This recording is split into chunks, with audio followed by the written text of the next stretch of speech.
Kadang, kemenangan bukan datang dari jumlah dan kekuatan, tetapi dari keyakinan dan doa. Inilah kisah Perang Badar, pertembungan pertama antara kebenaran dan kebatilan, di mana Allah menurunkan pertolongan dari langit. Bahagian pertama, latar belakang perang.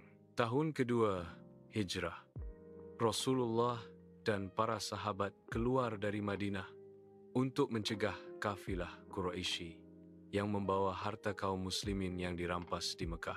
Namun kafilah itu terlepas, dan tentera Quraisy datang menyerang dengan kekuatan 1,000 orang lengkap bersenjata.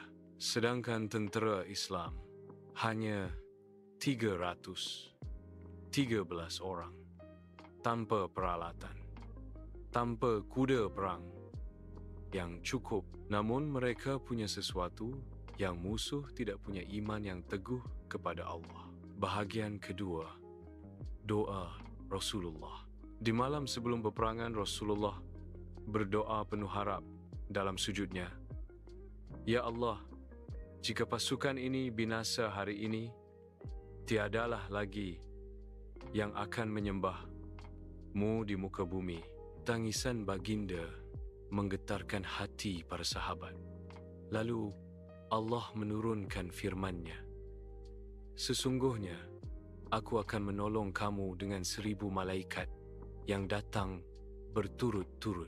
Surah Al-Anfal ayat 9. Bahagian ketiga, pertempuran bermula. Fajar menyingsing di lembah Badar. Rasulullah menyusun pasukan dengan strategi bijak, berdoa agar Allah meneguhkan langkah mereka. Perang pun meletus, namun di tengah keriuhan, angin sejuk bertiup lembut. Malaikat turun membantu tentera Islam. Seorang sahabat berkata, aku mendengar suara cambuk dari langit, lalu musuh di hadapanku jatuh tersungkur. Itulah pertolongan Allah yang nyata. Bahagian keempat, kemenangan di tangan Allah. Walau bilangan mereka sedikit, umat Islam menang besar. 70 orang Quraisy tewas dan 70 lagi ditawan.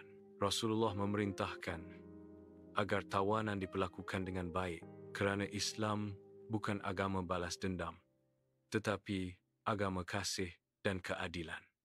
Kemenangan ini menjadi bukti bahawa pertolongan Allah datang kepada mereka yang benar, penutup dan pengajaran.